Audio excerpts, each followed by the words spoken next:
Aqui é o Diego e me mostra um vendedor que estudou tanto quanto um médico que eu te mostro um milionário, Thiago Concer. Eu sou Alexandre Martins. Empresas que não vendem quebram, mas as que vendem errado quebram mais rápido ainda. Aqui é o Vitor. Talento em venda não escala negócio para a empresa. Uma empresa que depende somente de vendedor também quebra. Aqui é o Homero e um bom vendedor enxerga oportunidades.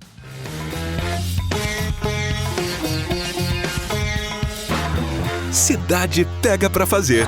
Histórias que inspiram. Fala, Diegão, esse é o Cidade Pega Pra Fazer, o nosso podcast de empreendedorismo. Você que tá afim de fazer acontecer, essa é a hora. Vem com a gente, não é isso, Diegão? É isso aí, Homero. E hoje a gente vai falar de quê? De venda. Vamos vender tudo, mano. Isso aí. Cara, sua empresa, ela pode não ser a mais organizada do mundo, pode pecar em alguns processos internos e até precisar passar por alguns ajustes, né, cara? Mas uma coisa é certa, ela precisa de vendas. É verdade. É por isso que todo empreendedor precisa saber vender, gerar novas oportunidades de negócio e trazer faturamento. Caso contrário, rapaz, sua empresa estará com os dias contados. E na era da informação, aquele vendedor que espera o cliente entrar na loja ou procurar a sua empresa não alcança mais grandes resultados.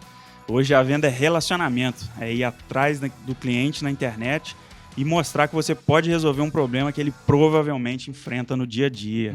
E hoje a gente está com duas feras no assunto aqui.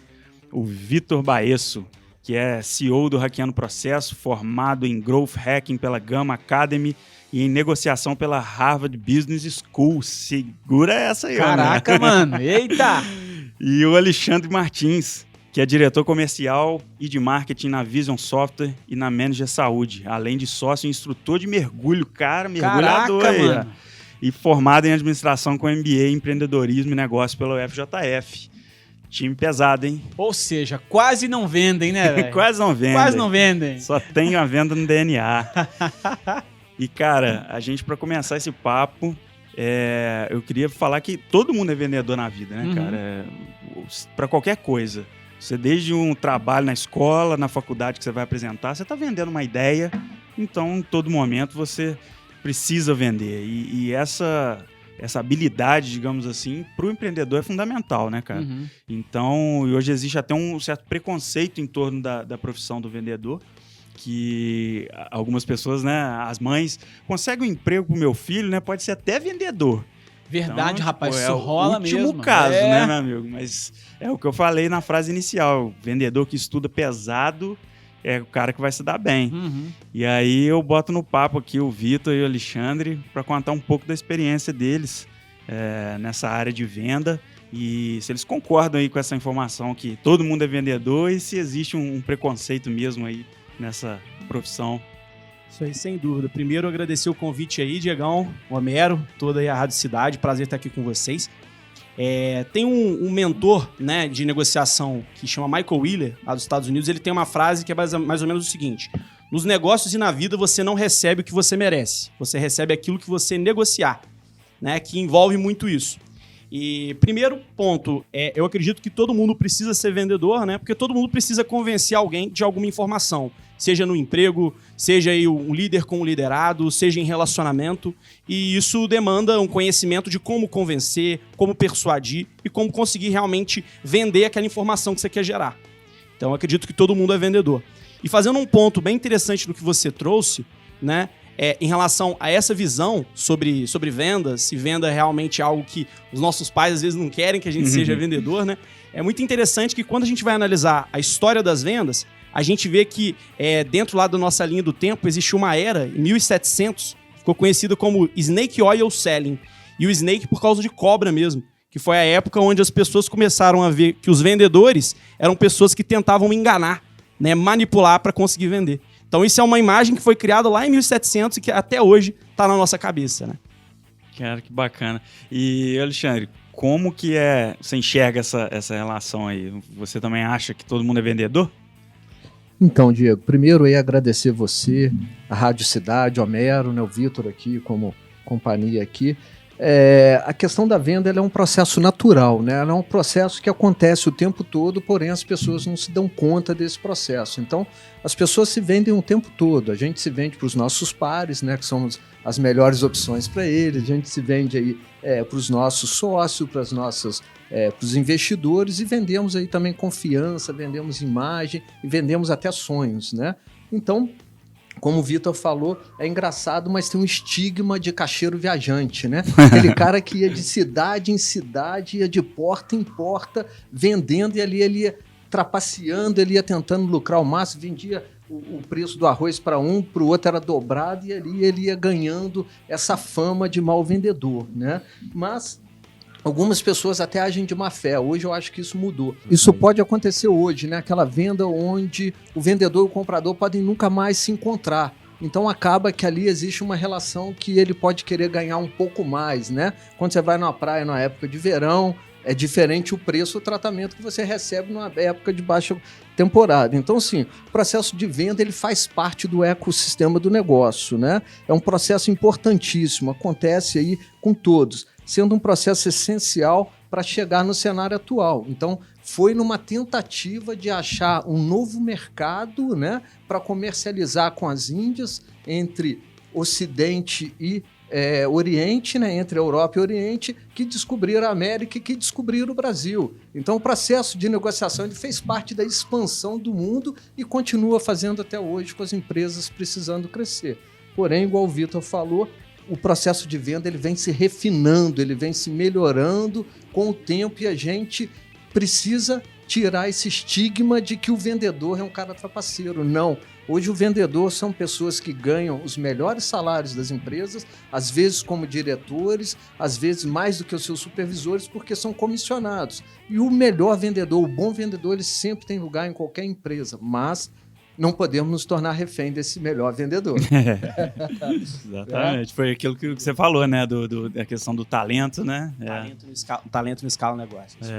Ponto que eu queria comentar também, que eu acho que é bem interessante, que eu e o Alexandre, a gente conversa muito sobre isso, e o Alexandre chegou até a comentar, né, que acaba sendo um dos melhores cargos, um dos melhores salários. Até trazendo para o ponto de vista de Juiz de Fora, a gente no Hackeando que trabalha com essa formação e recrutamento, a gente recebe por semana pelo menos uma solicitação de empresa pedindo, pelo amor de Deus, uma indicação de um profissional de venda para trabalhar com uma venda mais complexa, né? Como o Alexandre executa lá na empresa dele, assim por diante. Então a gente vê que está faltando pessoas qualificadas nessa área, e é quase que um paradoxo, né? O país inteiro está crescendo o desemprego absurdamente.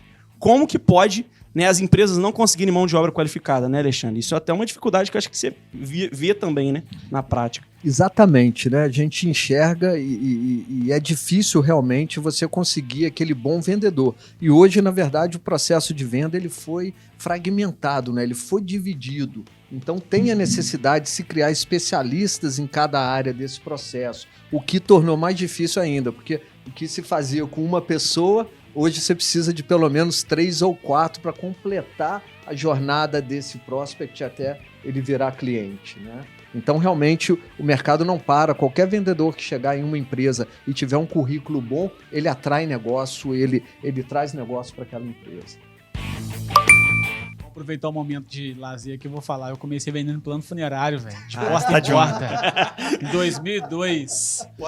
Em 2002, já, ó, naquela época, tinha um preconceito com plano funerário. Então, em lugar pequeno que a gente ia, Dias Tavares, Monte Verde, Torreões, tinha gente que escorraçava a gente da casa. Vai me vender morte, porra? Não sei. A pessoa se sente ofendida ali, né? Cara, era foda, velho. Era foda. Que tempo difícil. Eu vou convencer o Homero até antes de ir embora aqui pra deixar isso no ar. Deixar um... E o Alexandre comentou aqui sobre a evolução das vendas, né? Até da profissão do vendedor.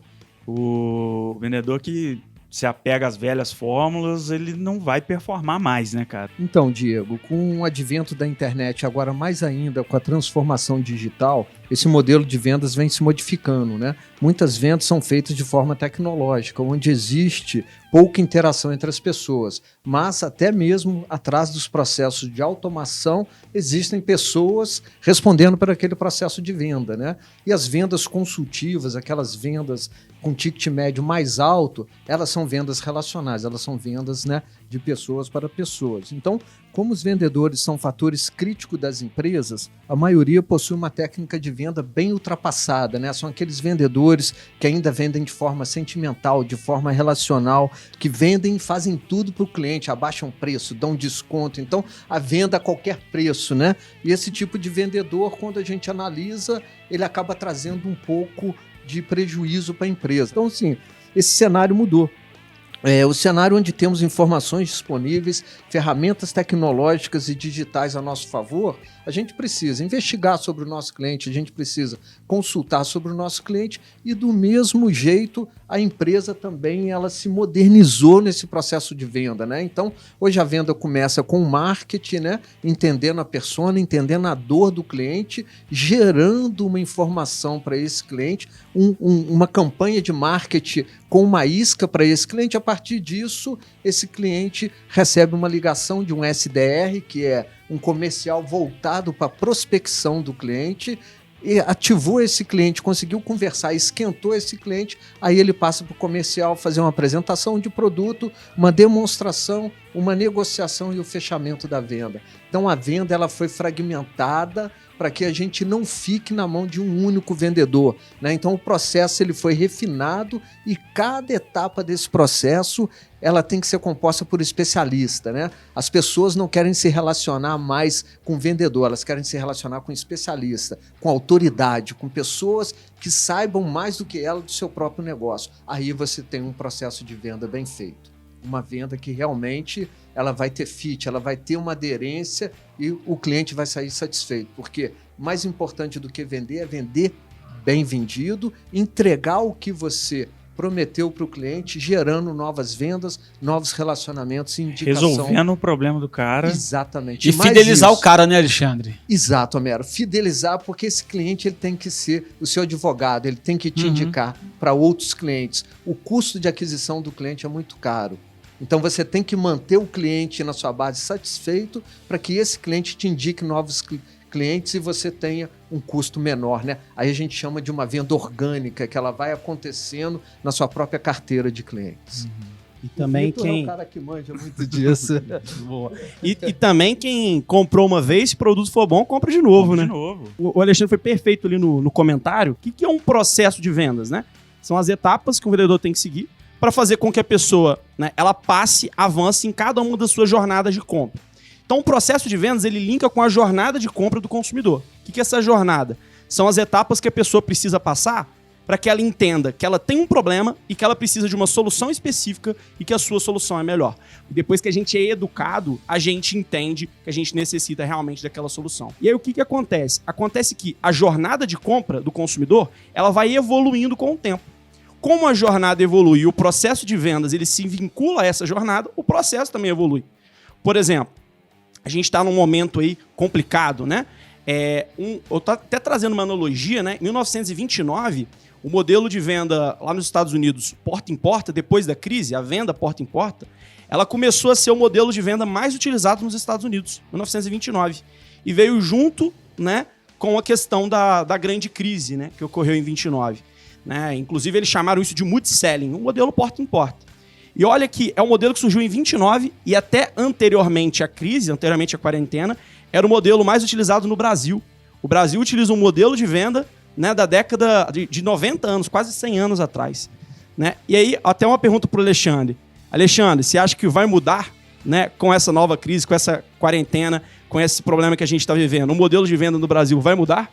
Ou já mudou? Eu entendo que já mudou, né? Esse modelo de porta em porta, a gente tem alguns nichos de mercado, algumas verticais, né? Então a gente vê aí algumas empresas igual a Avon que praticam muito esse modelo, né?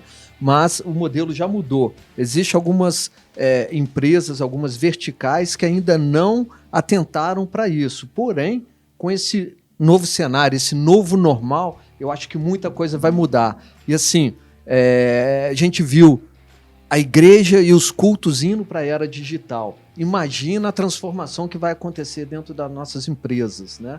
Isso aí não tem jeito. Exemplificando tudo isso que a gente conversou, por exemplo, hoje o modelo de geração de conteúdo ele está muito em voga, né? Você gera o conteúdo, a gente vê live aí para tudo quanto é lado, né? Eu falo que sobreviver à crise está difícil, mas sobreviver às lives está impossível, né, cara? Exato. É 100 lives por dia, né? Então o modelo ele já está mudando. Tá? Então, hoje, exemplificando o que eu falei você, por exemplo, a gente quer chegar em 10 vendas por mês, de 10 contratos, né? Então, eu tenho minha taxa de positivação, minha taxa de ativação. A gente começa no marketing, por exemplo, eu tenho que enviar 2.500 e-mails para que desses 2.500, 10% geram interesse, 250, para que desses 250, 20 geram interesse em receber uma demonstração do nosso produto e desses 50, 20% vão positivar e gerar os 10 contratos. Então, assim, é uma matemática inversa. Eu quero gerar 10 contratos, pego minha taxa de positivação e vejo quanto que eu tenho que colocar de e-mail, né? De mailing dentro da campanha para chegar na minha conta de fechamento. Então é lógico que não é uma matemática tão precisa, tem a crise, tem os fatores externos, os fatores internos dentro da empresa, mas são processos que demonstram uma certa... que dá uma base dessa ação que você vai fazer. Exatamente. Né, cara? E eles mostram um comportamento, né? Comportamento. Então, por exemplo, na época de sazonalidade, você dobra o número de e-mail que você dispara numa tentativa de manter o mesmo padrão, o mesmo volume de vendas que você precisa. Exatamente. Vocês comentaram rapidinho, só uma curiosidade, que você falou sobre a Avon, você falou sobre a crise. A Avon surgiu mais ou menos naquela época. O cara vendia enciclopédia de porta em porta, mas não vendia nada. Ninguém queria comprar do cara. Até com um amigo dele pediu para ele fazer sugeriu, um cara era farmacêutico, se eu não me engano, pediu para ele fazer uma essência e dar de brinde para as mulheres que ficavam em casa, né, comprassem.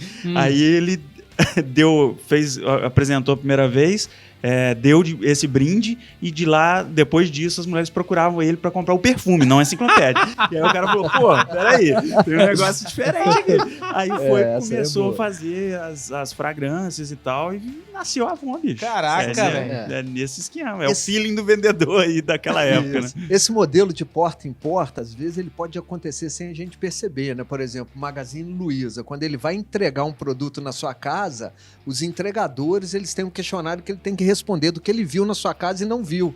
Aí eu vi o micro-ondas, eu vi TV, eu vi isso. Isso aí chega e eles começam a te ativar numa campanha de marketing de produtos que você não tem na sua casa. E tem mais, você tem que pagar o carnê lá na loja, né? Agora eu não sei como vai ficar, mas você tinha que pagar na loja. E no último prestação já vinha um vendedor falando, você já tem o dobro de crédito, você quer um micro-ondas, porque ele já tinha informação que a pessoa não tinha um micro-ondas. Então, assim, nada é de graça. A gente acha que dá informação. Não existe almoço grátis. Não, alguém tá pagando a conta.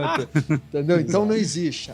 Tudo que você está dando hoje, que você está pegando, lendo conteúdo de graça, alguém está coletando seus dados. E hoje esses dados estão sendo transformados em informações com as ferramentas que existem tecnológicas hoje. Essa parte de dados, que inclusive é algo que você trabalha também, né, Alexandre? Hoje tem surgido, né? A gente falando, por exemplo, de mudança, o Alexandre falou de marketing de conteúdo, está surgindo agora na Europa, né, uma mudança do mercado consumidor, de forma que agora eles estão trabalhando com conteúdos interativos. Lá, só a parte de geração de conteúdo, né, que a gente conhece como inbound marketing, lá também estão modificando. Então, daqui a pouco essa tendência vai chegar no Brasil. As coisas mudam o tempo todo. E hoje, né, considerando a tecnologia, né, no nível avançado, por meio de diversas ferramentas interativas, a pessoa consegue mapear, por exemplo, o que o Diego está pesquisando, que site que ela vai, eles conseguem colocar pixels lá, né, que rastreiam o comportamento do Diego e vão gerando campanhas. De forma que você clicou em alguma coisa, você recebe um vídeo. Diego, eu vi que você clicou, hein, meu amigo? Não vai comprar o nosso produto, não? Então, a tecnologia aplicada, né, ao processo de venda, né, se tornou algo aí muito forte. E, obviamente, a gente que é vendedor vai utilizar isso a nosso favor, né? Porque hoje tem ferramentas que a gente consegue obter o e-mail, obter o telefone celular, né? E, obviamente, dentro aí da lei, né, por meio de dados públicos, assim por diante. É tão fantástica essa questão de tecnologia, né, que existem hoje formas de você criar anúncios individuais, né, para a pessoa. Então, por exemplo, o Homero tem uma empresa, né? E eu quero chamar a atenção do Homero, de alguma forma, né? Seja como recrutamento, assim por diante. Eu posso colocar uma foto do Homero num anúncio, direcionar somente pro Homero, scrapeando, obtendo o e-mail dele, né? E por meio de um anúncio ele obtém aquela foto, somente o Homero, e ele toma um susto, né? Sobre alguma coisa, alguma foto, alguma coisa que ele viu. E tem gente que utiliza isso também pro mal, né? Tem várias ferramentas que você permite, por exemplo, modificar o número que aparece para outra pessoa. Então, por exemplo, você consegue modificar o número da pessoa, ela recebe uma ligação achando que é de um número conhecido, às vezes da mãe, de um amigo, né? E você aplica um golpe utilizando essas ferramentas. Então, a utilização da tecnologia também, ela tem que ser muito controlada, né? E a gente tem que utilizar isso, até evitar falar esses certos nomes de ferramentas, né, Alexandre? Porque realmente a gente tem que utilizar com responsabilidade aí, né? Como que funciona o processo da Hackeando Processo em termos dessa parte de vendas utilizando a tecnologia, toda essa metodologia hoje que vocês aplicam? Fala um pouco mais. Excelente ponto. Primeiro a gente trabalha, né? Eu e o Alexandre, a gente conversa muito sobre isso, sobre os pilares da venda.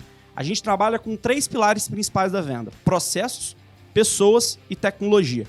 Basicamente, primeiro a gente entende qual que é a jornada de compra do consumidor daquela empresa específica, tá? E a gente estrutura qual que é o processo de venda, quer dizer, as etapas pelas quais aquele vendedor daquela empresa precisa passar para conseguir chegar naquele perfil de cliente. Então a gente analisa toda a parte de inteligência comercial, qual que é o perfil de cliente que ele quer atingir, as estratégias de captação, né, de leads, o que é isso? Como ele consegue buscar informações, né, mapear as empresas dentro daquele mercado, telefone celular, e-mail, nome dos decisores, porque hoje quem trabalha, por exemplo, com representações, né, de indústrias, por exemplo, que trabalham com um modelo de venda mais tradicional, você depende ali de eu conversar com o Homero para o Homero me passar o nome do diretor da outra empresa, né, para me passar o contato. Isso demanda muito tempo. E hoje a gente não tem esse tempo para conseguir chegar numa determinada empresa.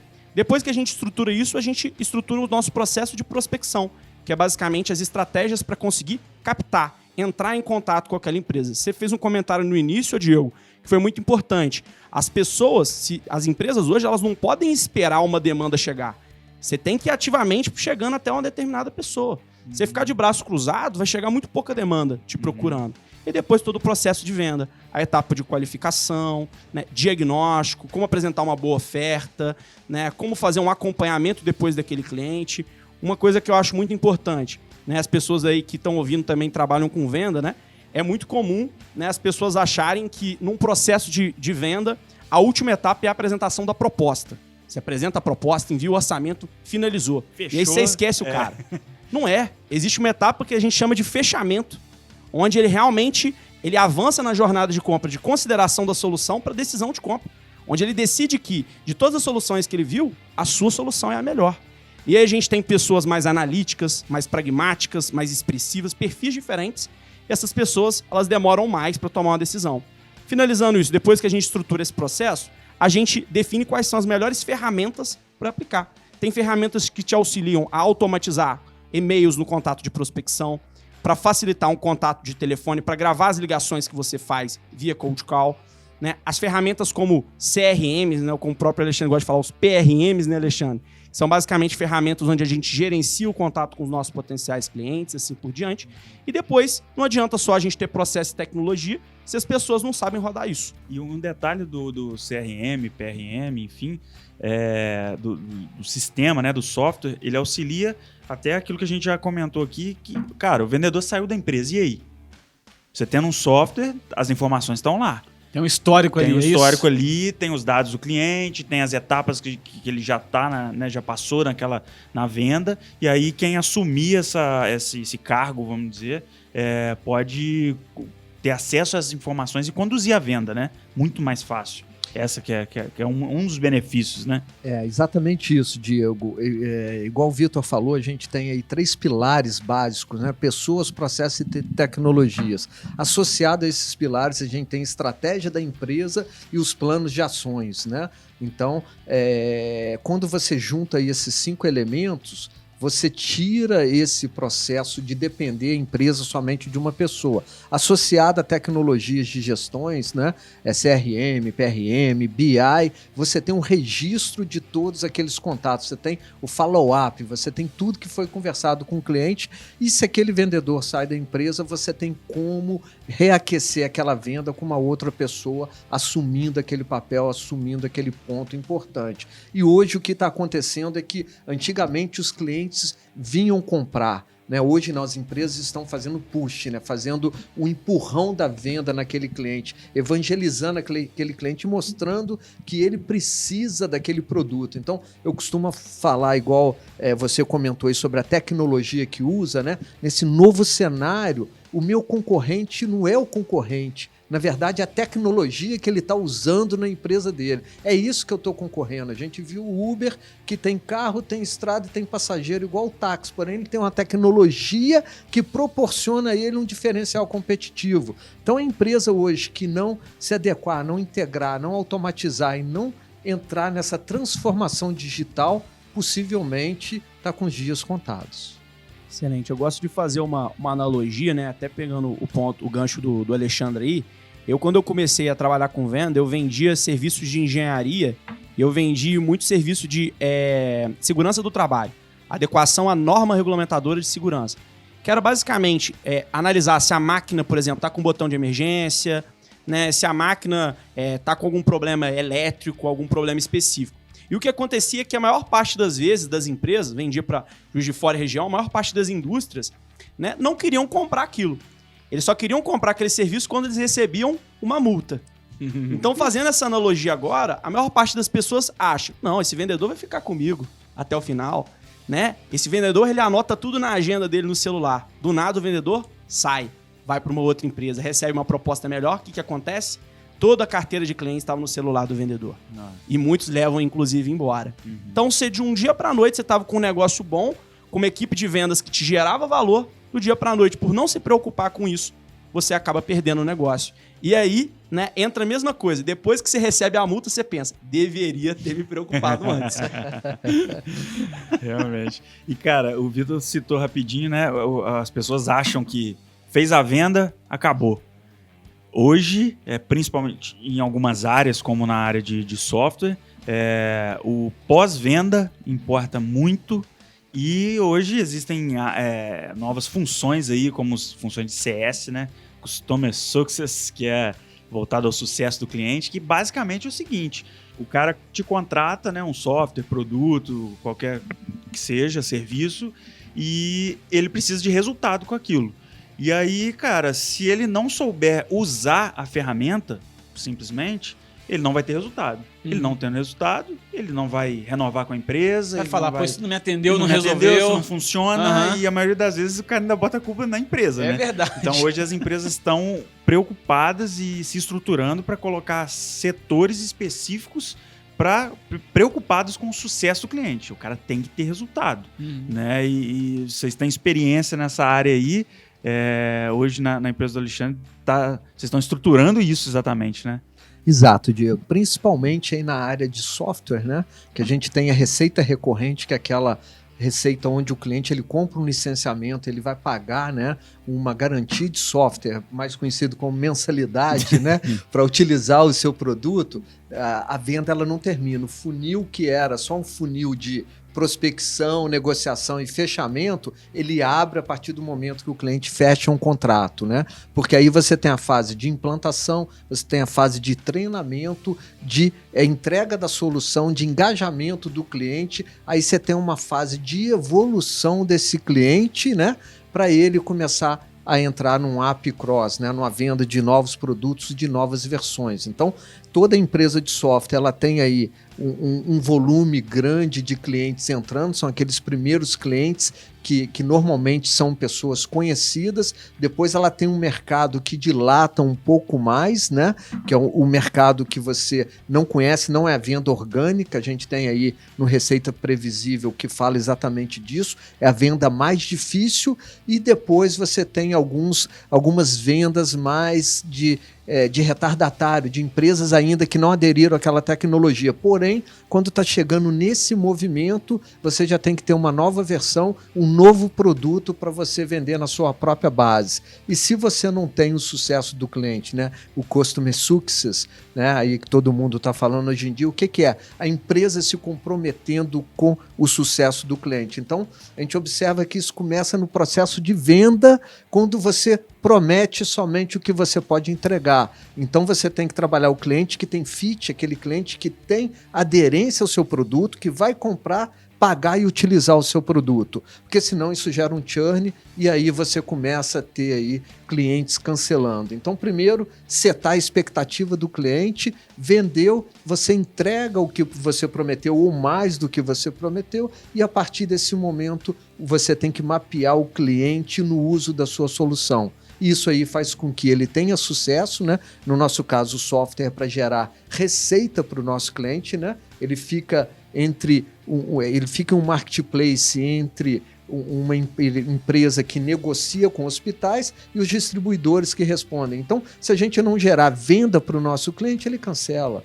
Então, a gente precisa se comprometer com o sucesso dele para que ele compre uma nova versão e compre outros produtos da empresa. Aí, realmente, aí fica um processo mais orgânico, um processo que cresce aí de forma exponencial. Exato. É excelente. O que acontece dentro dessa questão do CS, né, dessa ideia de surgir pessoas específicas para melhorar a experiência do cliente, isso foi visto, né, mais no final aí da década de 90, com o avanço aí da informação, surgimento da internet.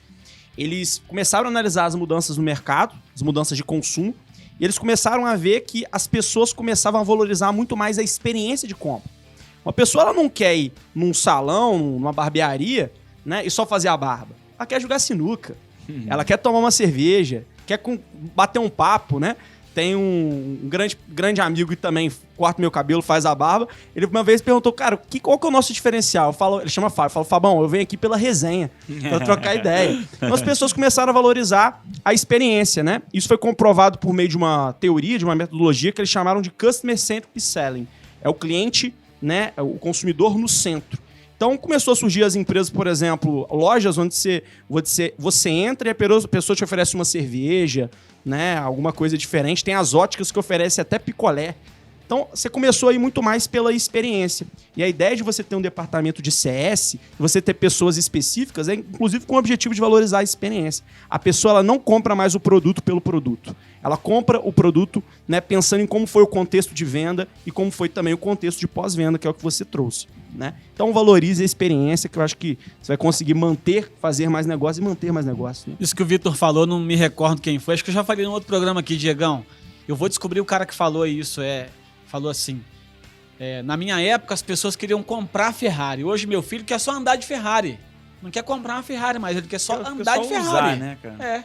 Isso. Ninguém quer comprar um piano, né? Mas todo mundo quer ser um grande pianista, né, cara? Então, assim, no mundo do mergulho, por exemplo, trazendo agora um pouco para o mundo do mergulho, igual o Vitor falou, no mundo dos negócios, né? As pessoas, elas querem uma experiência diferente, ela quer realmente facilidade, ela quer não só ter aquele produto, ela quer ter muito mais, né? Ninguém quer comprar um carro, mas todo mundo quer se deslocar. Aí você usa um Uber, né? Você não precisa do carro. No mundo do mergulho, as pessoas não querem mergulhar, elas querem ser grandes mergulhadores, elas querem ser reconhecidas, né? Elas querem ser reconhecidas no meio como mergulhadores, elas querem networking, elas querem conversar. A resenha do mergulho, que a gente chama de intervalo de superfície, é tão boa quanto o mergulho. Olha né? só, cara. E lá a gente...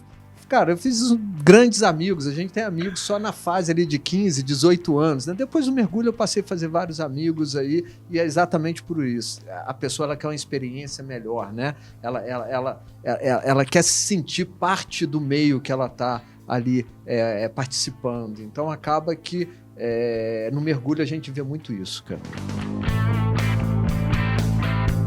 Essa parte da experiência do cliente, né, do sucesso do cliente, eu acredito que isso, o Alexandre exemplificou aqui sobre a parte de software, mas isso pode ser, pode transpor isso para qualquer negócio. Você preocupar com o resultado do cliente, com a satisfação dele. Já teve caso de a minha esposa comprar, não sei se foi sapato ou tênis, era um calçado, e a vendedora, depois de alguns dias, ligar para perguntar se tinha ficado satisfeita, se ela tinha alguma dúvida, que ela estava à disposição.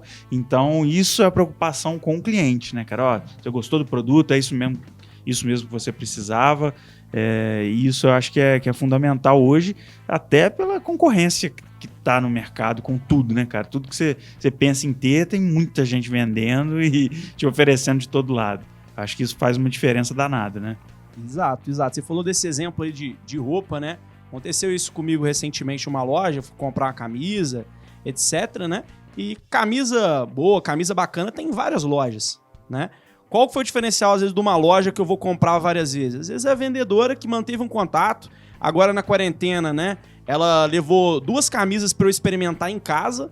Cara, o que eu vou fazer? Eu vou priorizar quem? Ela que teve esse contato, que gerou essa experiência, que mostrou cuidado, ou uma outra vendedora, ou um vendedor que eu nem lembro o nome, que eu comprei há 3 meses, 4 meses e não manteve nenhum contato comigo, né? Então as pessoas valorizam o que é diferente. O diferente bom, né, Alexandre? Diferente e ruim, você desvaloriza. E essa estratégia dela, de certa forma, cria até o gatilho ali da reciprocidade, né, cara? Tipo, ela trouxe pra mim uma camisa, as roupas pra eu experimentar. Cara, dificilmente você vai comprar de outro, né? Dificilmente. Você vai dar preferência pra ela. Pô, teve a preocupação de trazer isso aqui pra mim.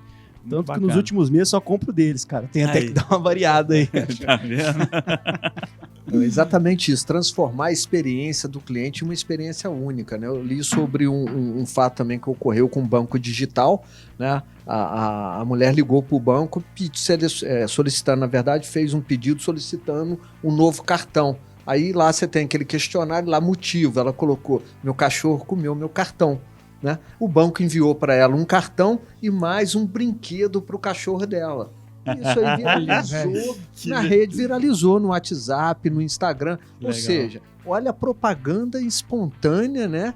Que um brinquedinho que não deve ter custado lá grandes coisas, né, cara? Mas, cara, viralizou. Isso aí ficou orgânico e circulando em tudo quanto é meio de comunicação. Então, hoje, com esse advento desses vários canais de redes sociais, essas coisas viralizam. Assim como as coisas ruins que acontecem na sua empresa, né? Os clientes também, eles passaram a ter voz, né? Eles te qualificam. Então, você vai num hotel... Antigamente, agora quase ninguém está viajando, mas você olha a qualificação do hotel, né? O Uber, ele te atende bem porque ele vai ser avaliado para ele pegar novas corridas se ele for mal avaliado. Então, no iFood tem avaliação. Exato. Então as pessoas estão se preocupando com isso, que é gerar uma experiência única para o cliente. Se você conseguir fazer isso, você está ali na cabeça do seu cliente e ele realmente não vai te esquecer. E é por isso, até concluindo para finalizar, que entrando no ponto que a gente falou lá no início, né? O vendedor enganador, ele não tem mais espaço. Porque o vendedor que vende mal, que só tenta enganar, o mercado descobre muito rápido. Né? Hoje, num clique, numa mensagem, todo mundo já está sabendo o que você fez de errado. Então não tem mais espaço para isso. Né? Pega para fazer sagacidade. Boa, galera. Que papo bacana. Agora a gente vai pro Sagacidade, a dica sagaz da galera da cidade. Qual que é a dica aí? Vamos começar pelo Vitor. Boa, vamos lá. Pessoal, primeiro assim, né? Primeiro pro empresário, pra empresária que pense em modificar a sua estrutura de venda, trazer tecnologia, né? Primeira coisa que a gente gosta muito de falar, paciência em alguns pontos. Por quê? Mesmo que o seu modelo ainda não esteja tão adequado às mudanças do mercado, né? Você já tem um motorzinho que funciona. O seu objetivo é criar um novo motor que em um determinado momento atinja uma potência maior.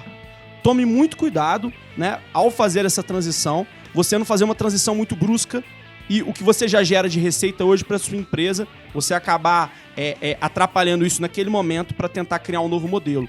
Tudo que é novo, toda mudança, ela é difícil. Então, se a gente vai fazer uma mudança, ela demanda tempo, ela demanda que a gente comece de uma forma mais calma, mais tranquila e vai inserindo aos poucos para gerar resultado. Então, esse controle. E para quem quer aprender mais sobre vendas, né, 2 livros que eu indico aí bem interessantes. Né? Um voltado a processo, quem quer conhecer mais sobre processo, é um livro que chama Hipercrescimento, né, de 2015, do Aaron Ross, até um outro livro do Aaron Ross também, e um outro livro de 2011, né, chama The Challenger Sale, que é um livro que foi trazido aí por 2 autores, né, o Matthew Dixon e o Adamson, são duas pessoas dos Estados Unidos, onde eles começam a analisar exatamente as mudanças de consumo e eles começam a ver que lá nos Estados Unidos os vendedores de maior performance não eram os que criavam mais relacionamento, eram os que desafiavam o potencial cliente. Então, essa ideia nossa de que venda é relacionamento, é lábia, isso está mudando, isso mudou muito e eles comprovam isso. E para quem quiser ser formado em vendas, trabalhar sobre vendas, né, a gente que trabalha com venda, né, Diegão? A gente não pode perder a oportunidade de se vender, né? A gente tem uma formação, né, que a gente chama de Shift Sales, Shift no sentido de mudança mesmo, tá? Onde a gente forma profissionais de pré-venda e venda, né, em todas as etapas, e a pessoa ela já sai ali com uma base muito bacana para entrar no mercado. Tanto que a gente forma e a gente linka para o mercado. Hoje a gente não tem nem base de pessoas suficientes para linkar para o mercado. O mercado, a gente não consegue suprir a demanda do mercado. Já absorve logo. Exatamente. Olha então isso. É isso aí, né? No mais, estamos à disposição e agradecer vocês aí pela parceria. Qual é a sua dica, Alexandre? Então, Diego, a minha dica é, diante desse cenário aí de transformação digital, né? De um mundo aí de impreciso, que a gente não sabe o que vai acontecer, qual que vai ser o comportamento, a gente tem que olhar um pouco para dentro, organizar a gestão das empresas, né? E nada melhor do que automatizar os processos, integrar soluções. Hoje as empresas, elas possuem um sistema, né? E vários legados, né? Você tem um ERP, você tem um CRM, aí você tem uma ferramenta de prospecção, você tem uma ferramenta contábil e essas ferramentas quase não se conversam. Então, a minha dica é invistam em tecnologias, em automatização de processos, criem processos de BI para que gerem relatórios, né? Gerem números, peguem os dados, transformem esses dados em informações, né? Então, os dados eles precisam se transformar em informações. Então, essa é a primeira dica, que é investir em tecnologia, em automatização e integração de processos para que você tenha números e possa tomar decisões baseadas em números, mas não vai tomar decisões mais baseadas em feeling, em sentimento, né? em achismo, né? E a outra dica é a empresa ela tem que ter um propósito, né? Qual que é o propósito da empresa? Qual que é o seu propósito dentro da empresa? Então, assim, tem um livro que eu ganhei que chama Comece pelo Porquê, né? Do Simon Sinek, que ele fala exatamente isso, o círculo dourado, né? Comece pelo seu propósito, né? Qual que é o seu propósito? Por que eu estou fazendo isso? Como eu vou fazer isso? E o que eu vou fazer? Né? Então você pega isso aí, implanta dentro da sua empresa. Qual que é o propósito da sua empresa? Cara, o meu propósito é o sucesso do cliente. Então todo mundo tem que gerar em torno do sucesso do cliente. Empresas sem propósito e sem automatização e integração de tecnologias e processos, realmente elas vão ter uma concorrência muito grande e possivelmente não vão conseguir sobreviver a esse mercado com essa transformação Já digital. indicaram esse livro aqui no podcast, ele é muito bom. Essa parte do círculo dourado, ele fala que a maioria dos casos as pessoas começam com o quê, depois falam como, só depois, em alguns casos, falam por quê. O que ele fala no livro é para inverter isso, né? Começar exatamente pelo porquê tá fazendo aquilo, depois falar como vai fazer e o que vai ser feito. Exatamente, ele quebra um paradigma que vem igual do caixeiro viajante lá de trás, né? Quando a gente é pequeno. Por quê? Por quê? Né? Por que você pergunta tanto por quê, né? A gente fala com o nosso filho, né? Então, isso aí, a gente é cerceado a nos questionar, né? Exatamente. Então, ele fala que não, você tem que começar a se perguntar por que eu vou fazer isso, por que eu devo fazer isso, e a partir disso você vai construindo essa visão do seu negócio, da sua empresa e do que realmente você quer, e é importante. O Diego, até só para complementar isso aí, senão eu empolgo, cara. Mas essa ideia do porquê é tão importante que, inclusive, eles trazem dentro desses livros, o The Challenger Sale, a venda desafiadora que eu falei, eles trazem que os vendedores dos Estados Unidos que tinham maior performance eram, inclusive, os que, na hora de apresentar a sua empresa, eles apresentavam primeiro o problema de mercado que eles solucionam e não o seu produto, a sua solução. Né? Porque curso de vendas tem um monte. Agora, quais são os problemas de mercado que eu soluciono? Que é exatamente os vendedores que invertem a forma de se comunicar, que mostram muito mais relevância. Primeiro eles falam do problema, que é o porquê, depois o como, né, que é a solução, e de fato o que eles entregam, que é o resultado final, que é o que eles trazem no livro. Então, muito bacana essa sugestão aí. Cara, você fez uma observação aí, me lembrei de outra coisa aqui que eu também tenho que falar, que é sobre esse assunto. Eu acho que é no livro que comenta isso. Eles dão um desafio para uma estagiária, um estagiário, que ela precisa fazer um serviço específico num banco e o banco está lotado. E aí é um experimento, né? Quando ela chega para as pessoas, que ela tem um tempo para realizar aquela atividade, quando ela chega para as pessoas e simplesmente pede para passar na frente, a grande maioria não deixa. Mas quando ela explica o porquê que aquilo faz parte de um desafio para ela conseguir um estágio, um emprego. Então, se você começar pelo porquê, né, explicando os motivos que você precisa daquilo, que você vai executar aquilo, as chances de você conseguir, né, ter êxito, converter uma venda, enfim, é muito maior. Boa. Caixa sua dica aí, Homero. A minha dica eu anotei aqui porque é um livro que eu já li há muito tempo, mas é um livro bem legal para quem tá começando agora, né, nessa questão de venda e tal. É do Carlos Alberto Júlio, que chama Você, um Grande Negociador. Eu li esse livro tem uns 2 ou 3 anos, entendeu? É bem legal. É um livro bem objetivo, bem fácil, bem claro para quem... É bem a barra mesmo da venda. Ele tem uma linguagem muito clara. É muito legal. Ele tem uma linguagem muito clara e objetiva, né? Ele tem Ele é direto, isso aí. Direto. Ele tem um outro livro que chama A Magia dos Grandes Negociadores. Vou anotar aqui porque eu preciso ler esse agora. No qual ele separa os negociadores, igual o Vitor falou, o analítico, o pragmático, o expressivo e o afável, né? E eles navegam em perfis de velocidade de decisão e decisão emocional e decisão analítica. E com isso você consegue identificar o perfil do cliente que você está falando e conversar de acordo com o que ele gosta de informações. Por exemplo, eu vou conversar com o Vitor, que é um cara extremamente analítico. Eu vou dar número para ele, né? Eu vou entregar mais números. Olha, a nossa solução, ela converte tantos %, ela faz você crescer tantos %. Aí eu vou conversar com o Diego, uma pessoa mais emocional. Eu vou falar com ele de ecologia, eu vou falar que a nossa empresa respeita o meio ambiente. Lógico que não usando de mentiras, mas falando aquilo que realmente chama atenção, né? Eu costumo dizer lá na empresa, você falar no ouvido que a pessoa quer escutar, né? É verdade. Então aí você tem um canal de relacionamento, um canal de entendimento melhor que ela, uma sintonia no que está falando, né? E no que está sendo entendido. Porque existe muito ruído, né, cara? E então acabou virando outra dica aí já, outro livro do Carlos Alberto Júlio, muito bom. Eu não vou falar não, senão, cara, já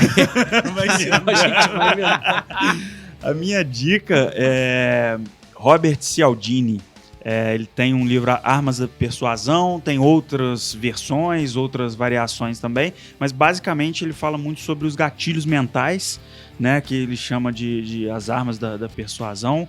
E isso para qualquer vendedor é fundamental. Eu antigamente não gostava de venda em si, mas na empresa que eu trabalhei comecei a participar de um grupo de estudos sobre vendas com um cara que vendia até avião voando, saindo fumaça, e, cara, comecei a gostar e ele batia muito nesses gatilhos, nas armas da persuasão, que é reciprocidade, prova social, autoridade, tem inúmeros gatilhos que as pessoas usam no processo da venda e, cara, com certeza você já caiu em algum gatilho, aquele que você comentou aqui antes, numa boate ou um restaurante está com uma fila gigante na porta.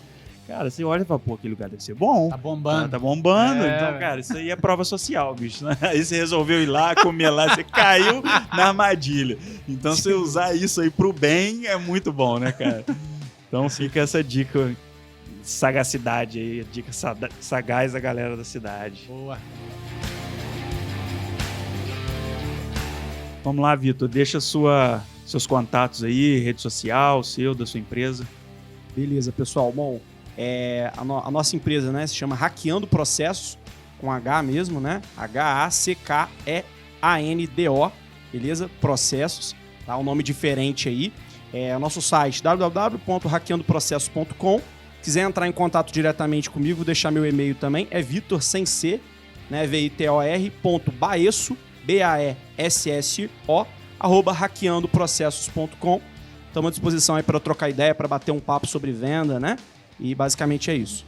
Então, Diego, os meus contatos são para empresas, né? Pequenas e médias empresas. A gente tem a Vision, então é www.visionsoftware.com.br. Já para as empresas da área de saúde é a Manager Saúde, tá? Seria www.managerbs.com. E se alguém quiser mergulhar, se divertir, passear, se relacionar, aumentar o network, a gente tem a Dive Today no Instagram. É só pesquisar Escola de Mergulho Dive Today Juiz de Fora e lá a gente tem todos os nossos contatos.